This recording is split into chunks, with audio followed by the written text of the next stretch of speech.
Nabi Nuh alaihissalam di dalam pengakuannya kepada Allah mengucapkan surah Nuh ayat 21.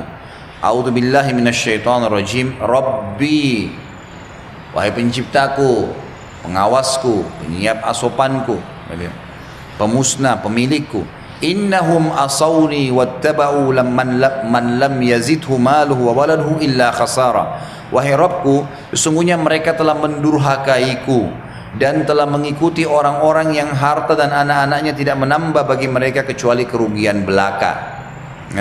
Jadi di sini Allah Subhanahu wa taala menceritakan tentang keadaan Nabi Nuh alaihissalam yang mengeluhkan, curhat kepada Tuhannya. Tahu apa yang terjadi? Waktu sudah Nabi Nuh ucapkan doa ini, Allah Subhanahu wa taala ijabah. Allah utus Jibril lalu menyuruh Nabi Nuh alaihissalam buat kapal. Kapal untuk supaya selamat, gitu kan. Kapal ini bukan main-main, kapal yang sangat besar. Dan yang uniknya adalah pada saat itu lokasi dakwanya Nabi Nuh padang pasir, nggak ada air. Dibuatlah kapal, maka setiap kali disusun kapal-kapal papan-papan kayu, kaumnya yang kufur ini lewat, ketawain Nabi Nuh. Nuh, kamu bawa kemana kapalmu? Kamu mau pakai kemana, ini padang pasir? Mau didorong, nggak ada lautan, nggak ada sungai di situ, jauh sekali padang pasir. Kalaupun ini mau diseret kemana sebesar ini? Mereka olok-olok, Nabi Nuh tetap diam aja, tetap bekerja sama orang-orang beriman sampai kapalnya jadi. Setelah kapalnya jadi, tahu apa yang dilakukan oleh orang-orang kafir itu?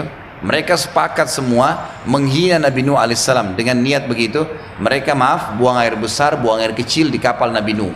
Semua datang, setiap mau buang air besar di kapal Nabi Nuh, buang air kecil, sampai kapal Nabi Nuh penuh dengan kotoran, gitu kan? Apa yang terjadi? Lihat, kalau sudah campur tangan ilah, Tuhan lain, semua manusia bisa mengatur tipu daya, bisa memanipulasi data, bisa mendolimi orang lain, bisa menunjukkan kesombongan, tapi tetap ujungnya akan ada campur ilah. Nggak ada orang sombong akhirnya nggak dihukum sama Allah, nggak ada. Nggak ada orang yang mengambil haknya orang lain kecuali Allah juga kasih dia balasan terhadap buatannya. Makan harta haram, Allah kasih penyakit yang berat, gitu kan? Yang dia akan bayar lebih berat daripada apa yang sudah dia curi. Allah Subhanahu wa taala pada saat itu memberikan penyakit kulit yang subhanallah hanya kena orang-orang kafir saja. Orang beriman nggak kena. Penyakit kulit mereka itu keluar bisul-bisul yang ngeluarin nanah, ngeluarin darah. Orang beriman nggak kena, cuma orang-orang kafir saja. Semua satu negeri itu kena. Allah biarkan mereka ikhtiar, mereka berobat, mereka ke dukun, macam-macam mereka lakukan, tidak bisa sembuh. Dan ini bayi pun baru lahir langsung kena penyakit itu, semua. Tapi orang beriman enggak. Tahu bagaimana campur tangan ilah, Bapak Ibu sekalian? Salah seorang dari warga itu setelah setahun atau 2 tahun mereka berusaha berobat tidak sembuh-sembuh. Satu orang pergi, mereka masih buang air besar, buang air kecil di kapal Nabi Nuh nih. Ada satu orang datang kapal Nabi Nuh, pada saat buang air besar kepleset jatuh di kotoran mereka sendiri. Begitu dia keluar dari kotorannya, sembuh penyakitnya. Nggak ada penyakit kulitnya lagi, sembuh semua. Waktu dia pulang kulitnya bersih. Dia pulang, kaumnya bilang, kau berobat di mana? Saya nggak kemana-mana, tadi kepleset di kotoran kita. Apa yang terjadi? Satu negeri datang ke kapal Nabi Nuh, cemplungin dirinya mereka.